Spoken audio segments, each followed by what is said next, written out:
Hello, this is Chris from BattleRap.com. I'm here in the Google Studios London office with the president, founder, CEO, owner. What else? Yeah, you are right. I am the president of Google. I've been working. I've been working here a long time.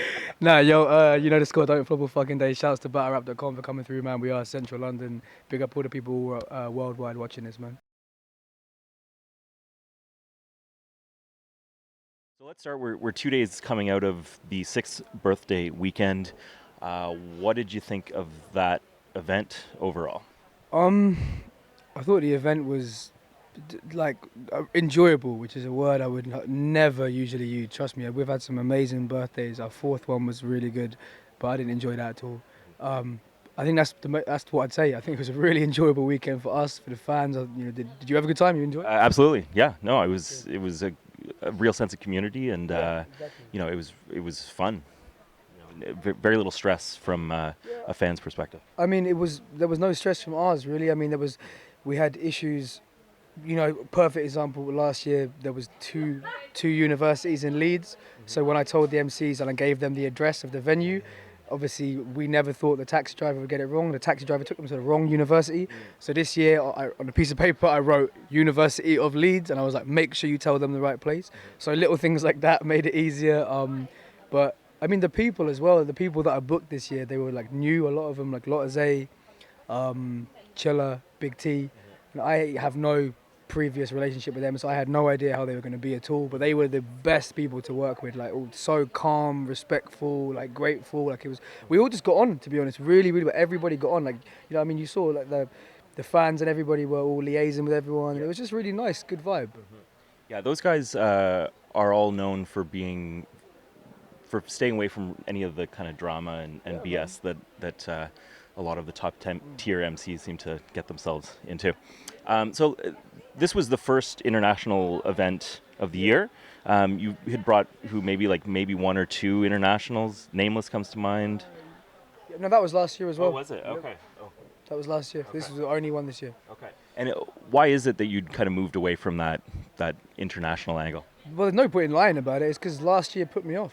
That was it. There's no other reason. Like the last birthday was just such a shambles for so many reasons. Like it just, and I take the blame for some of it. Some of the blame falls on certain people, but it was just not a good weekend for battling in general. For me personally, I didn't enjoy it. Like the event was crazy. Like as in attendance wise, probably over 1,000. Like we made all the money back. I didn't leave in debt or nothing like that. But just I didn't like the attitude of so many people that are around. I'm not just saying the battlers as well. There's certain people I felt were disrespecting us. Certain people that we'd allowed on stage for free were just taking the piss completely. A lot of the fans had a weird air about them, and it wasn't a fun weekend whatsoever for me and for most of the team. And we left in a really, really bad way. And I said on the day the event ended, I was like, I'm not doing that again. And I stuck to that until maybe the summer when we had a big event in July. And I was like, do you know what? Like, the fans have come out in such big numbers for this UK event. All right, maybe we'll fly some people over again and give something back to them. Do you know what I mean? But up until then, I was never going to do it again. Wow. Yeah. And so moving away from that international aspect and more into a domestic one, would you say that what were the positive and negative ramifications of that? Of not flying people over? Yeah. Well, the positives were that it made us really see how loyal the fan base was and who were the more casual fans and who were the real diehard fans, you know what I mean? And also it saved money as well, we threw an event in Nottingham and we sold I think nearly 500 tickets for that, and all the MCs got paid. But obviously when you're paying people and you're not putting a flight on top of it, you cut so many costs, you know what I mean? So all the MCs left that event very happy because they'd all been paid, all got a hotel, but we just saved £3,000-4,000 from that. So that was obviously a positive.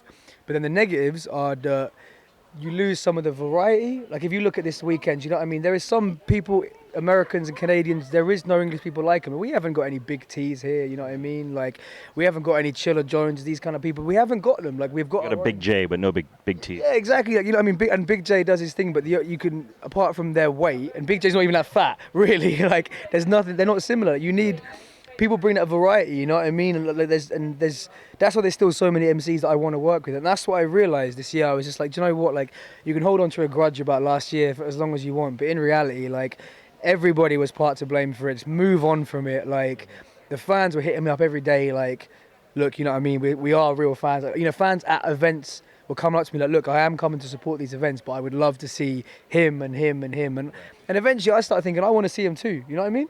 Like, so it was negative that just like we were losing out on good battles. If you look at the battles that happened this weekend, if I hadn't put the extra money into them, we'd lose out on that footage. And it was, you know, so, you know, a lot changed in a year is all I can say, really. Yeah. So also, I mean, as you were focusing more domestically for the first, I guess, 3/4 of the year, you also moved out into the States for Don't Flop USA in Atlanta. Will all the events be happening in Atlanta, or is that just the first one? No, that's going to be the first one. Like, there will be more, but our only like plan to stick to is just to not go anywhere that's already been taken. Because I've got no intention of disrespecting anybody or stepping on turf that doesn't belong to me. You know what I mean? Like, cause that's Can we expect Don't Flop Des Moines coming soon? no, yeah, I might. Yeah, we're planning me versus Pat Stay for Don't Flop Toronto. No, you know what I mean. Like, but you know, obviously, you know, I mean, places like Toronto, New York, California, all those areas, they are off the map as far as I'm concerned, because I have a level of respect for the people that have put work in them, you know, and you can't just turn up anywhere and decide you're going to throw an event. It doesn't work like that. Like, but yeah, it will be in Atlanta, but then we're looking to move into cities like bigger cities. I'm not going to say which ones, but just bigger cities that again have real rap followings, but just haven't got a regular battle thing in them. And a lot of popular battlers are going to be involved as like the GMs and the presidents and the coordinators. And so the next year will be really exciting. Interesting. How did it come together with Sonny Bamboo and Sid Vicious in Atlanta? It came together. I reached out to them. I'd love to say that they hit me up. I'm like, please let us run Don't Flop, but it wasn't like that. I reached out to them separately because Sonny, I flew him over last year to battle Villain, and he's just a really cool guy. It was really just easy to work with. So I was like, all right. And Sid's performance at Grizzlemania was still one of my favorite performances of Grind Time. So I've always liked him. Like, and again, GT ATL was cool. Hit them both up. Said, look, you know, have you got any ties to any leagues? To which they obviously said, nah, not at all. They decided to meet up themselves actually in Atlanta. They met up, I think, had a little chat. I'd love to see the video of that conversation because fuck knows what they talked about, but they met up and had a little chat about it, came back to me, and we're just like, yeah, we both agree it's a really good idea. And that was it. It went from there. I mean, that was March. We didn't announce it until what, like maybe August or something, but it's from about February, March we were planning it. Okay. Yeah.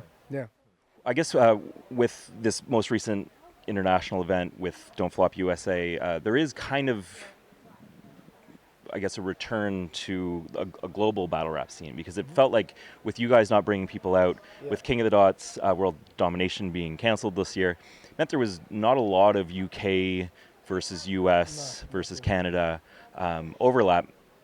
And it felt like in the last 12 months or so that the URL has really been on track, hitting its stride again, and that the URL style has become the dominant style. Completely. You know, bleeding into King of the Dot. Also, you know, after watching Gemini versus Big T, after watching Chilla Jones versus C Major, those felt a lot like a URL style, you know, gun bar battles. Do you see that street element kind of coming into Don't Flop? Yeah, without a doubt. Like, I mean, we've had people try out this year who have not ever done anything but watch URL. I don't even know if they've ever watched Don't Flop before. Like, to be honest, like that. Let me explain. Right, like our fans, right? They all don't want to accept that they love that URL shit, but they do. Like at the weekend we were joking about this. Like, you know, when Big T's running around the stage talking about throwing barrels in your, like, they love it. Like, not everyone wants to try and be intellectual and say, you know what I mean, it's about more than guns, where's the lyricism? You're fucking lying. You don't want to hear that. You love the gun bars, you love the drug talk, you love all of it. Like, and yeah, that's what I find. Like, a lot of them will obviously, that's a generalization. A lot of them will speak up and say they love it, but I think it's just so popular because it's just the level of like energy. You know what I mean? Like that's what I think. Like me personally, I feel like as a battler, that's something that I've always lacked is the correct kind of, delivery and stuff like that, and the energy. And that's what URL guys, they've all got that down. Like this, you know what I mean? And I think because they're so used to like performing to these huge crowds. You know what I mean? The nervousness is not really there. So I think that's why don't flop rappers, like why you'd say maybe you take the stereotypical King of the Dot rapper and the stereotypical URL one. Don't flop MCs like will aspire to be the URL one because the URL format and template is more successful. You know what I mean? The whole grind time, your mum looks like a this mixed with a that. It's just done. Like no one cares about it anymore. Like so people are now like, you know what I mean? I'm gonna shoot your mum with a this and a that, and it's just funny. Like but like I said, the people will fight to the death. This point they don't like it, but I'm telling you, they all love it. All of them. Like. There's been some chatter that URL might be coming to Europe in a much more direct way with a division out here. Norbs was out here, I guess in early November, late October, showing photos with Tony D and Flexplicit and these guys. Is that something that's on your radar? Well, it's on my radar, obviously, because it's URL. Of course, it's on my radar. I'm not going to be ignorant and say it's not. But as far as if it's like, does it bother me or what I feel about it? Like, honestly, no, because it's like, it's what they do is what they do, and what we do is what we do. And I've spoken to them a long time ago. I contacted them a long time ago and was just like, look, do you know what I mean? Like, there's a big fan base out here. Like, you should come out here because it's not like it can't do any harm. You know what I mean? If URL came out here, or if King of the Dot, if anyone came out here and started, say, we're going to do Tony versus Shotty and him versus him and unanimous versus definition, obviously then I'd be like, what are you doing? Like, that's like me, if I just turned up in Toronto and was like, right, I want to do Low Pesci versus Sharon today in the middle of, what's it called, Dundas or whatever. Like, do you know what I mean? It's rude. Like, but as far as they come here and they bring their talent over here, and if they want to take the burden of getting people passports and whatever, take that off my hands, cool, bro, that's you. Like, and then they put them against Tony, Shotty, Yunan, like, it just builds their names. I'll be at the event. If they actually go through with the event, I'll be there 100%. Like, yeah. I want to talk a little bit about the moment at the 5th birthday, those words, King of the Dog can suck my dick. That really launched 1,000 Facebook statuses and was pretty controversial when it happened. Took a while for the footage to come out, so people didn't know exactly what you'd said.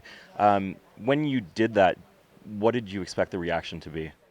Yeah, like at the time, I didn't care whatsoever because the place I was in then is not how I feel towards them now. Like, you know what I mean? Now, if I battled this weekend, I wouldn't have mentioned them regardless. Whether I was battling Canadians or not, it wouldn't have been a thing. But at the time, like, there was a lot of things that have been building up and things they may not even know that I knew about. But just stuff was going on and I really didn't like it at all. And it was like, to be honest, throughout 2013, I was finding out about shit. And like I said, it doesn't matter what the stuff was because if I felt like people needed to know exactly what it was, I would have put it in the battle. But it was just the principle. I didn't like stuff I was been hearing about and like how Don't Flop was coming off really badly and KOTD was coming off really good. And I was looking at stuff that I knew was going on and I was just like, that's really not cool with me. Like, and I wasn't actually going to say anything at all until their staff member Kingfly started posting online implying we were buying views, and that for me, like, I've got a short temper and like was it Kingfly or was it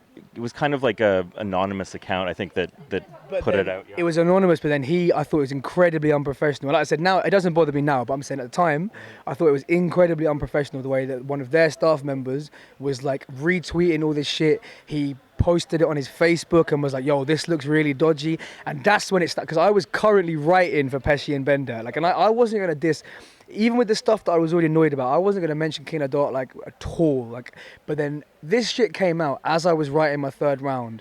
And I just thought, you know what, fuck them. Like, to be honest, I just thought, like, I don't care anymore. I know how much controversy is going to cause. I know people are going to say you're ungrateful, they're giving you big battles, whatever. I was like, nah, if you're going to say that I'm buying views, and I was annoyed at Organic because I was just like, if that one of my guys had started retweeting that shit, I would have shut them down immediately and been like, grow up. Do you know what I mean? But, and that was it. And it might seem crazy, like I said, suck my dick all over someone implying we buy views, but that was what it was. Because I just thought, like, all of them knew we weren't. That's the thing. Like, they know we're not stupid enough to do something so obvious as to buy views. And I thought, like, the fact you're letting this ride is enough for me to be like, all right, cool, I'm going to put it in the battle. I remember seeing those statistics. There was a kind of chart, and it did show a a suspicious-looking Yeah. bump. Is there a way that you can explain that? Genuinely no, because I've never bothered to look into it because I don't care. All I know is, I know that anybody that's ever met me or knows how I work will know I'm not dumb enough to buy views, and anybody who works who don't flop is not. And at the time, we were a bit like, all right, because what we actually thought, and I still think to this day, is I don't know if this might sound like someone smoked too much weed shit, but like, I don't know if someone did it. Was it the Illuminati? Yeah, no, like, but I don't know the battle rap Illuminati or whatever. I feel like someone may have done it to make. Do you understand what I'm saying? Like To frame you. Yeah, basically it sounds so ridiculous, but like that's how I see it. That I can't see any other explanation because I didn't even ask anybody on my team if they did because I know they wouldn't have done it. So I don't know if it's possible to buy views, which it probably isn't because that sounds ridiculous. But that's the only explanation I can know because I looked at the stats and I was like, wow, all right, fair enough. But in the end of the day, it's just like. If I'd been alerted about KOTD, if someone had been like, wow, check they're buying views, I wouldn't be posting about it publicly trying to discredit them. I might holler them privately and be like, what's the deal? But like I said, that's what it was. And I think maybe I went a bit too far. I do admit, like, it was talking to someone who I don't actually hate and saying suck my dick is like a real, like, I know there's some people you say it to, you're going to get killed, you know what I mean? And like, I think it probably was a little bit too strong for how I felt. But like I said, at the time, my head was in a way different place to what it is like now, you know what I mean? So I don't regret it as such, I just feel like I could have gone about it in a different way, you know what I mean? And maybe addressed it more directly, what the problem was, like. It was amazing how quickly it just spun so far out of control. Yeah. But I knew what I was doing. There was nothing that happened afterwards that, you know, there was a few people that jumped on the bandwagon anti-us that I was a bit surprised by, like people saying that we did bad business when we'd actually never done business with them at all. Like there was a couple, I'm not even going to give them shine, but a couple of MCs I saw saying stuff that I thought like, we've never even got to a business stage with you because your name's not big enough for me to even put money into. Do you know what I mean? Look, that's real. Like, so a few things like that annoyed me a little bit, but obviously the people who I knew would be annoyed by it were justifiably annoyed. Like if someone said it about me on camera, I'd be the same way. So yeah. Let's talk about, from a personal standpoint, what has been the biggest challenge for you as a league owner, as a person in 2014?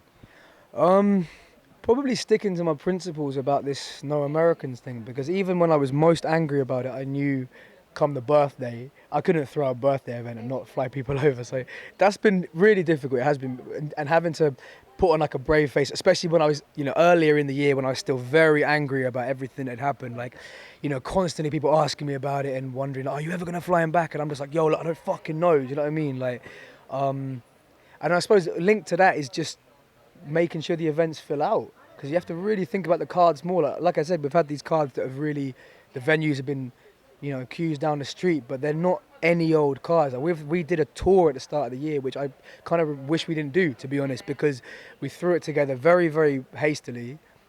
And the cards weren't that strong, and they didn't really pack out. So, but then, you know, when you fly a couple people over, it doesn't matter what the rest of the card is, people will come out. So yeah, it's been pretty difficult, but interesting. I find that interesting that people are, you know, that some fans are, I guess, kind of fair weather fans, and that they only want to see Americans rather than just being fans of the league and coming to whatever you guys do. I think do you know what it is? It also depends on the price. Like, I mean, there's a lot of fans who they understand if we charge them £30 plus when we're flying people over, they're okay with that. But those fans, if you want those same fans to come to a UK event, you have to keep it reasonable. And when I say reasonable, I don't mean cheap, but these fans will still pay £20, which is a lot of money. You just can't. You just got to put more thought into it, really. I've learned, you know, this year was so different to last year. Like, last year was I'd say quite steady growth, and this year's been like a real big high, and then it's been a bit of a dull, and then a high again. Obviously, we're ending on a high, which is all that really matters. But yeah, it's been very interesting. Standout battle of the year. I can't say anything else apart from Shotty and Tony, man. Like, I mean, that was it. There's not too much to say about it. Shotty and Tony was everything everyone expected it to do. Like, I don't usually at all ever read any comments on YouTube, but I checked a couple on that battle, and it was really great to see that most of the comments were like along the lines of this battle didn't, you know, whatever, it lived up to the hype, which I thought was brilliant. So yeah, that's that really. Apart from that, I really. Who did you think won that battle? Apart from that, I really enjoyed. You're about the 150th person to ask you that. I really enjoyed Dialect versus Unanimous. I thought that was amazing. I really, really enjoyed that. Apart from Unanimous did say, I'll bring vibes to your cartel, which I've taken the piss out of him for ever since because it makes no sense. Bringing vibes to someone's cartel is not scary whatsoever. So apart from that, I loved that battle. I loved, let me think. And then I suppose just the silly, like the April Fool's battles with the Shufflety and Marlowe battling the kind of fan. I mean, all that. Some people hate that shit, man. Some people really hate. They don't see the funny side of it. Us personally, like that's our shit. Like so I've enjoyed that because it's just so not serious. You know what I mean? But battle of the year it has to be Tony and Shotty without any argument at all. What about the rookies of the year? Gemini and Raptor, 100%. Like, I mean, that's been I suppose going back to your question before about what's been a positive and negative about not flying people out. A positive is that we, from not having any other option but to build people up. Do you know what I mean? And that's worked out really well because rookies of the year, like, they're so different. Like Gemini, make sure you watch that battle if you haven't seen it. But Gemini and Raptor are like, Gemini is this kind of like cool, calm, collected kind of London boy, and then you've got Raptor, who's this kind of like really hard, aggressive Manchester boy, and like they kind of both come out of nowhere, and they're both hitting nice numbers for, you know, they're not hitting the 100k yet, but they're hitting like really nice numbers for new people. They've both, Gemini's just had an international, Raptor's about to battle Big Cannon hopefully really, really soon. Yeah, so fair play to both of them, man. Like but this time next year they'll be top of the card, 100%. And then finally, the battler or battlers of the year. But who has been the battle? I don't mean, Tony's done well. I'll give him that. Like, Tony killed the double L battle because that was not, which we didn't think he'd care about, and then he killed the Shotty thing. I mean, I think his shit against Shotty was insane. So I'd have to put Tony up there. Who else? I put Dialect up there because he's done a grind battle as well, and because he's going to King of the Dot to represent, which does mean something, obviously. I put him up there. Do you know? And I'd have to put Gemini and Raptor up there. Honestly, I really would because they've battled three. I mean, again, same thing for Raptor. He's done a grind battle on beat. He's done a hip hop battle on beat, and he's done a cappella battles, and he's killed them. Gemini had 2 battles, and then we gave him this fucking Big T thing, and hardly anybody said a word against it, you know? So that shows that he's doing something right. God, is there anyone else? I don't know. What do you think of from? Oh yeah, yeah. Who have they? Yeah. I mean, that's just like, I rate them so highly that I don't even. I mean, that's just them. They're the guys. They are untouchable as far as I'm concerned. Like, yeah. I mean, I don't know if you saw when they did a battle in April and they did a third round in sync when they moved in sync. That was Rap versus Wizard and Scissors. Yeah. I got that. If we talk about moments of the year, that's top 10 moments for surrealness.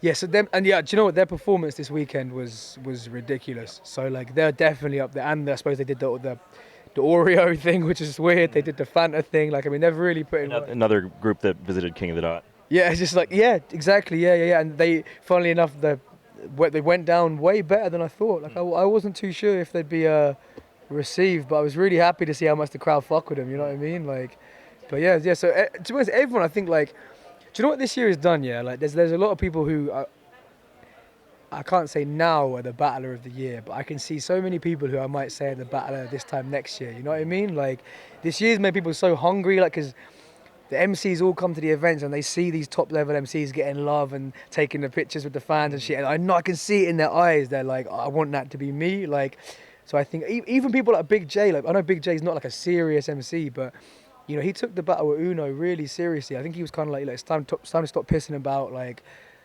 time to actually do something. And I feel like this time next year, if he battles the right people, all kind of funny battles, like, he could be really, really up there with the, you know, like people like, you know, the Madnesses and these kind of like the legendary funny battlers. I really think he could get there if he just keeps doing what he's doing. And then the Raptors and the Geminis will be up there with the, like, the real hard battlers. And like, yeah, you could be seeing, you know, like, Raptor versus Hitman Holler, and it wouldn't seem out of place on the card. You see what I mean? Like, that's what I hope for anyway. So final question, give us your final thoughts, 2014 in review. It's been eye-opening, like, yeah, definitely. It's good that it's ended better than it started. I think definitely, like, because like I said, we started the year on a weird kind of vibe. We put this tour together. It didn't quite work out how we wanted it to work out. Middle of the year, started to pick up, like, and that's when we started getting faith, you know what I mean, with our Sunburn event when we sold out a big venue with just UK people again. That was July, so yeah, it started really picking up then. And since then it's been amazing. Like this, I'd say yeah, the first half of the year was a bit shaky for us. If I'm honest, I can say that now because I'm in a good position sitting here. But first half was shaky and was a bit worrying, to be quite honest with you. Like I was sitting there in my room a lot of nights thinking like, is this shit really gonna work out with this whole anti-America shit that I'm on? Like, is this gonna work out? And it didn't. You know what I mean? But then yeah, second half of the year, nothing but positivity. Like Sunburn was incredible. Went to Berlin. Berlin, we've got set up out there now, which is incredible. Obviously, we did the Manchester event, amazing. Went to Atlanta, had the best 2 weeks of my year. Like, you know, I battled, which is great. We've got a whole new setup out there for America.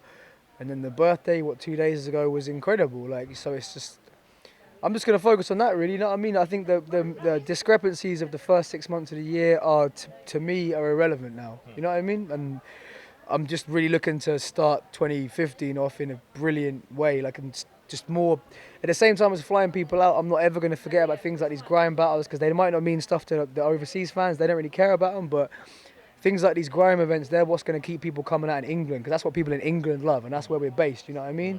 And then hopefully, yeah, I want for next year to like just more new Americans and Canadians, man. Like just people that haven't been out here. There's names that haven't been out here in 5-6 years that really need to make it out there and get a goddamn passport. So Norbs, get them their passports, and then I can abuse that you've put the work in and bring them out. Like, but yeah, no, I mean, I think it's been good. I think it's been the most stressful. I can say that 100%. It's been the most stressful, but it's been now the most satisfying and rewarding. Definitely. Yeah, and I really hope next year's the same. Yeah. Excellent. Well, good luck next year. We'll see you at the next big international one. So, man. Yeah, thanks a lot. I honestly really appreciate everything this channel's doing, man. I think it's amazing. I'm flattered you lot all came out to England to come support the event, and I hope to see you all next year, and make sure you subscribe and all that shit. All right. Bam. BattleRap.com.